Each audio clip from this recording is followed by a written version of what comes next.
The earth is the Lord's and everything in it, the world and all who live in it.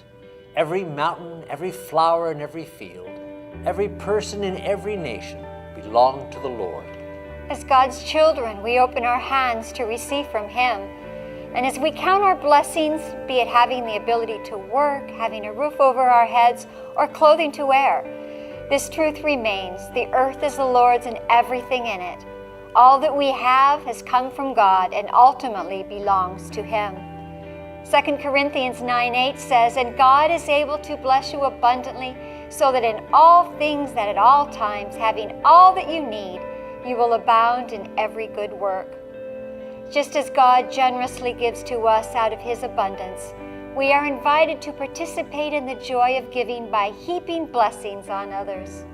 Salvationists have been giving to the global ministry and mission of the Salvation Army through self-denial since 1886. The willingness and obedience of God's people to steward the blessings they have been given has enabled the Army to further its mission of preaching the gospel of Jesus Christ and meeting human needs in His name in 128 countries around the world. Over the next 4 weeks, we look forward to sharing with you the work that has been accomplished in some of our territory's partners in mission around the world through the generosity of those who have given to the Salvation Army's global ministry. At the same time, we hope to encourage you in your spiritual journey to have open hearts and open hands. This posture of openness enables you to freely receive as well as to freely give, so that together we can reach the world in Jesus' name. As you listen to the stories and engage in the biblical teachings, we encourage you to be prayerful as you discern God's leading in how He wants to reach the world through you.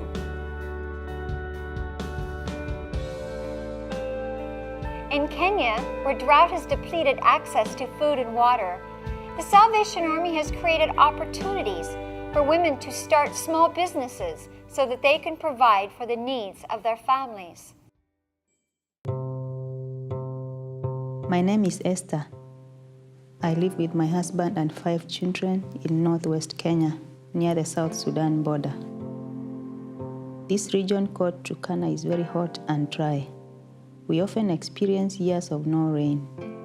My husband is a shepherd but struggles to provide enough for the family. As hard as we worked, we never had sufficient food and clean water for our children. One day we were so desperate, we walked 6 hours to the nearest town of Lokchogio to trade our last goat for a bag of maize.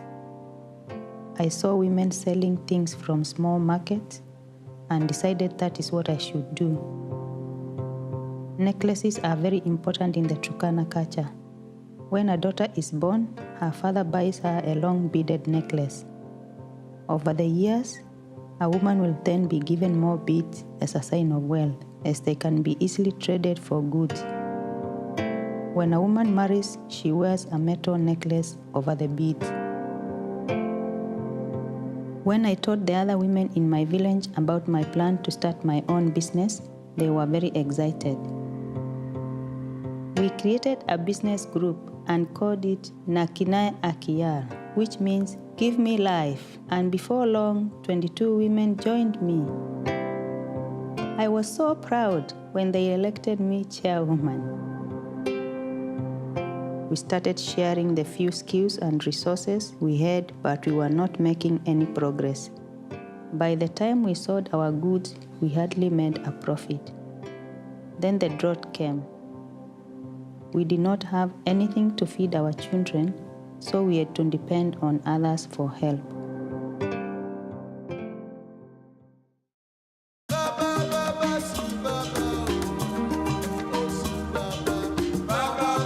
The Salvation Army came to our village and partnered with us, providing business training and small loans. They taught us how to make things like jewelry and clothes and how to manage our money. The Salvation Army also offered microfinance loans to start businesses. So I applied for a loan and was given 10,000 shillings that I used to buy beads and make necklaces. I made a good profit and quickly repaid the loan.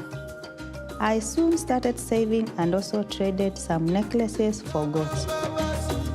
With the training and loans provided by the Salvation Army, the business support group has grown and we have our own store selling jewelry, clothes, and handcrafts. These opportunities have changed our whole village. From my own savings, I started a family store selling food and supplies. Every couple of days, I walk the 25 kilometers to town to buy stocks for the store and then pay for a ride back on a motorbike. But I hope to buy a vehicle soon so I don't have to walk to the village. We can now afford enough food for our family, pay school fees, and buy clothes for our children. Our life has changed for the better.